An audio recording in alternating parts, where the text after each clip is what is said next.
اعوذ باللہ من الشیطان الرجیم بسم اللہ الرحمن الرحیم۔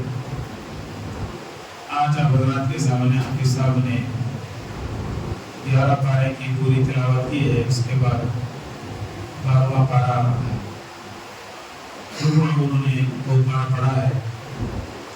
تو یہاں دوسرے صفحے کے اندر رب العالمین نے ایمانداروں کے لیے ایک تذکرہ فرمایا کہ خذ من اموالہم صدقۃ تطہرھم وتزکیہم بہا وصلی علیہم۔ تو مال کی بھی زکوٰۃ ہے، لکل شیء زکوٰۃ ولکل جسم زکوٰۃ الصوم، ہر ایک کی زکوٰۃ ہے۔ اسی طرح جسم کی زکوٰۃ روزہ ہے، اسی طرح مال کی زکوٰۃ اللہ کے راستے میں سال کے ایک مرتبہ مال کو صاف کرنے کے لیے، پاک کرنے کے لیے، مقبول بنانے کے لیے، مال میں اللہ کی ناراضگی کو دور کرنے کے لیے، خیر و برکت لانے کے لیے اللہ نے زکوٰۃ کو نازل فرمایا ہے۔ کہ اللہ رب العالمین نے فرمایا کہ اے نبی علیہ الصلوۃ والسلام، آپ مالداروں سے مال کو لیجئے، صدقہ ان سے لیجئے۔ صدقے سے مراد یہاں زکوٰۃ کا بھی حکم ہے اور تعاون کا بھی اس کے اندر تذکرہ ہے۔ اس کے ذریعے سے ان کا مال پاک ہوگا، وہ تزکیہم بہا، اس کے ذریعے سے وہ زکوٰۃ نکالیں گے اور ایک دوسرے کو تعاون کریں گے، خیرات کریں گے، صدقہ دیں گے۔ اس کے ذریعے سے مال بندے کا پاک و صاف ہوتا ہے۔ اللہ کی نگاہ میں وہ کنز نہیں کہلائے گا، نقصان دہ نہیں کہلائے گا۔ قیامت کے دن اس مال کے بارے میں پوچھ نہیں ہوں گی جس مال کی زکوٰۃ دی جاتی ہے۔ تو وہ مال کے بارے میں اللہ پوچھے گی جس مال کے بندہ زکوٰۃ نہیں نکالتا، دیتا نہیں اللہ کے راستے میں۔ تو اللہ کے نبی علیہ الصلوۃ والسلام نے فرمایا کہ جو بندہ اللہ کے راستے میں زکوٰۃ نکالتا ہے، اللہ کے نبی نے فرمایا، اللہ نے حکم دیا وصلی علیہم، آپ ان کے لیے دعائیں کیجیے۔ دعا پیغمبر کی دعا ہے زکوٰۃ دینے والوں کو، قیامت تک کے آنے والوں کے لیے قرآن کریم رہنمائی ہدایت کے ذریعہ ہیں۔ جو بندہ اپنے مال کی زکوٰۃ نکالتا ہے، وہ اپنے مال کو اللہ کے نافرمانی سے پاک کر لیتا ہے، صاف کر لیتا ہے۔ مال کی زکوٰۃ نکالنے میں اللہ برکتیں عطا فرماتے ہیں، نقصان سے محفوظ ہو جاتا مال۔ جو بندے مال کی زکوٰۃ نکالتے ہیں، اللہ ان کے مال میں اضافہ فرماتے ہیں۔ جو بندہ خیر خیرات کرتا ہے، اس کے مال میں اللہ اضافہ فرماتے ہیں، اس کا دل ہوتا دینے کا۔ جو بندہ نہ صدقہ، نہ خیرات، نہ زکوٰۃ نکالتا ہے، اس کے اندر جسمانی اعتبار سے مزاج میں، طبیعت میں ایک قسم کی بخل پیدا ہو جاتا ہے۔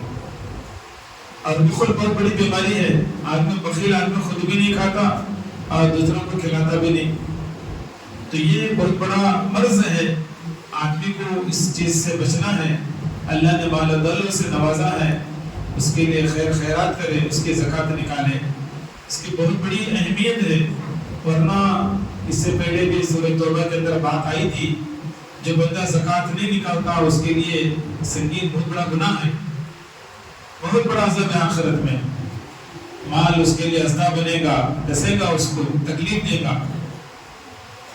رسول اللہ صلی اللہ علیہ وسلم نے فرمایا کہ ابن کثیر کی روایت میں تفسیر میں بات ملتی ہے، آدمی اپنے مال کو خیرات کرتا ہے، سائل کے ہاتھ میں پہنچنے سے پہلے اللہ کے ہاتھ میں پہنچ جاتا ہے مال وہ۔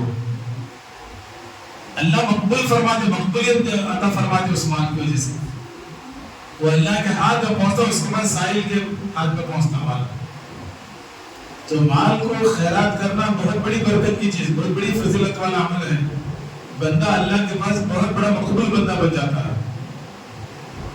اس کے بعد اللہ نے قرآن کریم کی ایک اور ایک آیت میں تذکرہ فرمایا کہ بندوں کے لیے ایمان والوں کے خصوصی طور پر اللہ نے کہا کہ ایمان والوں کے جان اور مال کو جنت کے بدلے میں اللہ نے بِأَنَّ لَهُمُ الْجَنَّةَ، جنت کے بدلے میں خرید لیا ہے۔ تو ایمان والے کا نہ مال اس کا ہے، نہ جان اس کی ہے، یہ تو اللہ تعالیٰ خرید لیا ہے، بک چکی ہے چیز۔ اور بندہ اس کے اندر وعدہ خلافی نہ کرے، مال بھی ہمارا نہیں، جہاں اللہ بولے وہیں خرچ کرنا ہے مال کو۔ یہ بدن، یہ جان ہمارے نہیں ہے، یہ اللہ نے جہاں کہا وہاں خرچ کرنا ہے۔ جیسا پڑھنے کے لیے کہا ویسا پڑھنا ہے، جتنے نمازیں کہا اتنے نمازیں پڑھنا ہے، جیسا روزہ کہا ویسا روزے کے لیے رکھنا ہے. یہ بدن بھی ہمارا نہیں نہ مال ہمارا ہے, یہ جنت کے لیے بک چکا ہے. ایمان والا اس بات کو سمجھے, کتنی بڑی اللہ نے قیمت عطا فرمائی. اللہ کی جان اللہ کا مال ہے, پھر بھی اللہ یہ کہہ رہے کہ ہم نے جنت کے بدلے میں خرید لیے. تو ایمان والا خوش ہونا چاہیے کہ میری جان اور میرا مال جنت کے بدلے میں اللہ نے خرید لیا ہے. تو اللہ جہاں کہتے ہیں وہاں پر اپنے مال کو لگائیں, جہاں اللہ کہتے ہیں جیسا کہتے ہیں ویسا نماز کا, عبادتوں کا اہتمام کرے, روزوں کا تراویح کا اہتمام کرے, دوسری عبادتوں کا احکامات کا اہتمام کرے آدمی. یہ ہے آدمی کے لیے پابندی کہ یہ آدمی اللہ کا وفادار تابعدار بندہ بن کر زندگی گزارنے والا کہلائے گا.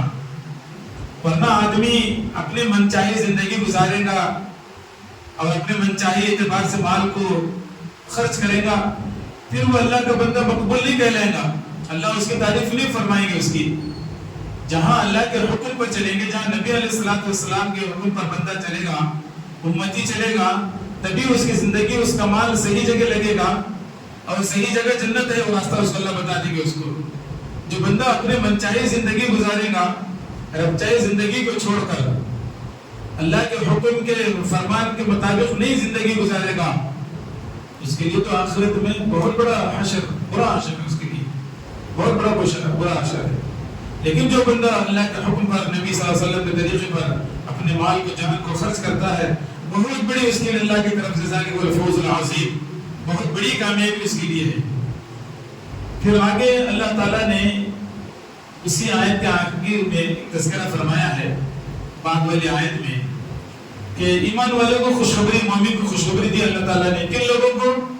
جو توبہ کرنے والے ہیں, عبادت کرنے والے, اللہ کے حمد تعریف بیان فرمانے والے, روزہ رکھنے والے, رکوع سجدہ کرنے والے, اچھی بات کا حکم کرنے والے, بری باتوں سے لوگوں کو روکنے والے, اللہ کے حدود کی پابندی کرنے والوں کے لیے اللہ رب العالمین فرمایا وبشر المؤمنین, خوشخبری سنا دیجیے ایمان والوں کو.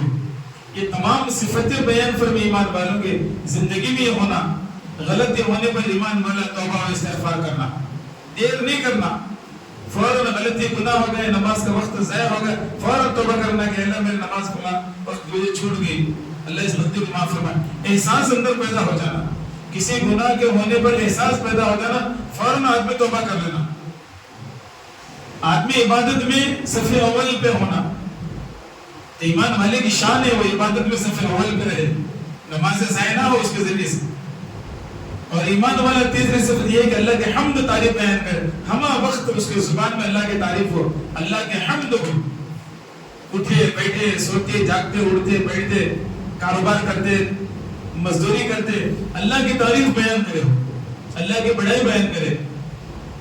اسی طرح رمضان مبارک کا مہینہ ہے تو روزوں کا اہتمام کرے. یہ ایمان والے کے اللہ نے اوصاف اور تعریفیں بیان, ایمان والے کو ایسا ہونا چاہیے. ایمان والے رکوع اور سجدہ, نمازوں کا اہتمام جب آدمی کرے گا, اس میں رکوع بھی آئے گا, سجدہ بھی آئے گا, عاجز بندہ بن کر زندگی گزارے گا. اور ساتھ ساتھ میں اپنی عبادت نہیں, اپنا روزہ نہیں, اپنی توبہ نہیں, اپنی تعریف ہی نہیں کر بیٹھے گا, بلکہ دوسروں کو بھی ترغیب بھی دینا. اس کے الامرون بالمعروف, اچھی بات کو دوسروں کو بھی توبہ کی بات بتانا, عبادت کی بات بتانا, حمد کی بات, تعریف کی بات بتانا, روزے کی بات بتانا, رکوع سجدے کی بات بتانا, عبادتوں کی بات بتانا. خود عمل کرنے کے ساتھ ساتھ اور ایمان والوں کی فکر کرنا آدمی, یہ بھی اس کے ساتھ بہت ضروری ہے. اور والنہی عن المنکر, گناہوں سے اس کی حفاظت کرنا. کیسا میرا دوسرا کلمے والا بھائی گناہوں سے کیسا محفوظ ہو جائے, نیکیاں کرنے والا کیسا بن جائے, اللہ کے حکام کا پابند کیسا بن جائے, اس کی بھی ایمان والے کی ذمہ داری ہے فکر کرنا. جب یہ فکر کریں گے وبشر المؤمنین, اللہ کی طرف سے خوشخبری ایمان والے کو, خوشخبری اللہ تعالیٰ کی طرف سے ایمان والے کو. یہ چیزیں آدمی اس بارے میں بہت ہی دھیان اور توجہ دینا ہے کہ ہماری زندگی اللہ کے پاس کیسے مقبول ہو جائے. تو یہ اس کے لیے عمل کرنا بہت ضروری ہے. اس کے ساتھ ساتھ اللہ رب العالمین نے پھر ایک تذکرہ فرمایا کہ صحابہ کرام رضوان اللہ تعالی علیہم اجمعین سے ایک بات تذکرہ فرمایا. کہیں سفر میں گئے تو پورے صحابہ نہ جائیں بلکہ چند صحابہ حضور کے ساتھ رہے. اس لیے وحی اترے گی، اللہ کے نبی علیہ الصلوۃ والسلام تعلیم دیں گے، دین کی باتیں بتائیں گے، وَطَائِفَةٌ يَتَفَقَّهُ فِي الدِّينِ، دین کی باتیں سمجھائیں گے، پورا مجمع نکل جائیں گے سرکار کو تنہا چھوڑ کر، وہی آئیں گی، دین کی باتیں معلوم ہوں گی، تو کس کو سمجھائیں گے؟ اس لیے چند لوگ سفر میں جائیں یا جہاد میں جائیں، چند افراد ایک جماعت اللہ کے نبی علیہ الصلوۃ والسلام کے ساتھ رہے تاکہ دین کا علم حاصل کرنے والے بنے۔ بعض مفسرین نے اس کا یہ تذکرہ فرما دیا کہ آج کے مدارس کا بھی اس کا تذکرہ فرمایا کہ مدارس جو کام کر رہے ہیں دین کے بہت زبردست کام کر رہے، دین کے محافظ ہیں، یہ دین کے تعلیم کو پھیلا رہے ہیں، قرآن سنت کو پھیلا رہے ہیں، صحابہ کے طریقے کو پھیلا رہے ہیں، ائمہ دین کے طریقے کو پھیلا رہے ہیں، یا اولیاء کرام کو تعلیم دینے والے۔ یہ مدارس بڑی اہمیت کی چیز ہے۔ مدارس ہیں، ہم نمازی مسلمان ہیں، مسجد آباد علماء ملیں گے، حفاظ ملیں گے، ائمہ ملیں گے، مقرر ملیں گے، قوم کے مبلغ ملیں گے، داعی ملیں گے، ناصح ملیں گے۔ یہ مدارس کی بہت بڑا احسان ہے، امت پر بہت بڑا احسان ہے۔ اس لیے مدارس میں تعلیم دی جاتی ہے، علم سکھایا جاتا ہے، جہاں پر یتفقہوا فی الدین کا جو تذکرہ ہے کہ سرکار دین کی تعلیم سکھانے کے لیے کچھ چند صحابہ ساتھ میں رہے، ہمیشہ آپ سے سیکھنے والے بنے۔ تو اسی اعتبار سے مدارس کی آج کے اعتبار سے اور قیامت تک آنے والے انسانوں کی بہت اہم ضرورت کی چیز مدارس ہیں، جہاں پر اللہ کی تعلیم، نبی علیہ الصلوۃ والسلام کے سنتوں کی تعلیم، احادیث کی تعلیم، فقہ کی تعلیم دی جاتی ہے، دین کی باتیں بتائی جاتی ہیں۔ تو اس کی بھی ہم بہت قدر کرنے والے بنے۔ مدارس بہت بڑی ریڑھ کی ہڈی ہمارے لیے ہیں، تعلیم کے لیے بہت ریڑھ کی ہڈی ہیں۔ مسائل حل ہوتے سماج کے، امت کے مسائل کو حل کرنے کی جگہ وہ مدارس ہیں، علماء کی جگہ ہے، بڑے بڑے مدارس ہیں، علماء وہاں سے فارغ ہوتے ہیں۔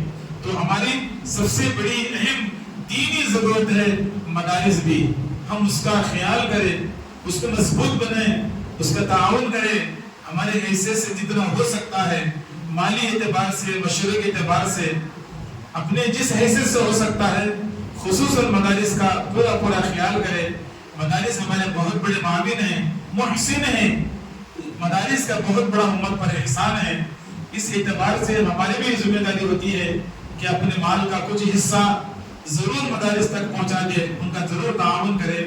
اللہ تعالیٰ سے دعائیں، اللہ تعالیٰ تمام کو یہ جو باتیں کہی گئی ان پر بخوبی عمل کی توفیق نصیب فرمائے۔ وآخر دعوانا ان الحمد للہ رب العالمین۔